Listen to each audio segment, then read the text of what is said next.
یا اللہ اس رمضان کو ہمارے لیے رحمت اور مغفرت والا بنا دے، آمین۔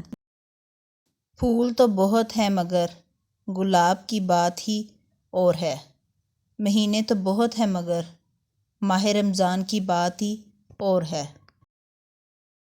توبہ کا دروازہ دکھاتا ہے رمضان، صبر کی تلقین سکھاتا ہے رمضان، سچ ہے کہ مسلمان کو مومن بناتا ہے رمضان۔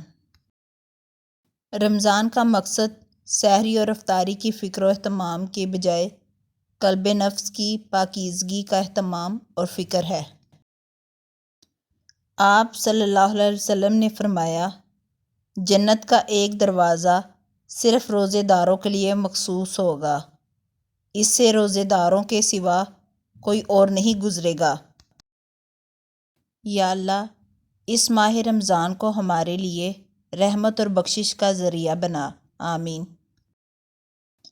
اس برکت والے مہینے کے صدقے اللہ تعالیٰ آپ سب کی پریشانیاں دور کرے اور آپ سب کی زندگی خوشیوں سے بھر دے، آمین ثم آمین۔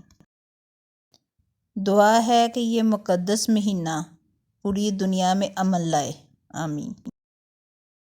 حضور صلی اللہ علیہ وسلم نے ارشاد فرمایا، روزے دار کے لیے دو خوشیاں ہیں، ایک افطار کے وقت اور دوسری خوشی اپنے رب سے ملاقات کے وقت۔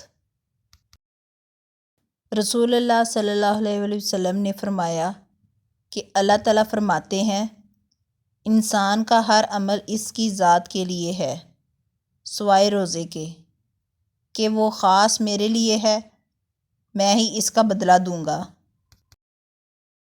نبی کریم صلی اللہ علیہ وسلم نے فرمایا کہ اللہ تعالیٰ نے فرمایا، ابن آدم کا ہر عمل اس کا ہے سوائے روزے کے، کہ یہ میرا ہے اور میں خود اس کا بدلہ دوں گا، اور روزے دار کے منہ کی خوشبو اللہ کے نزدیک مشک کی خوشبو سے بھی بڑھ کر ہے۔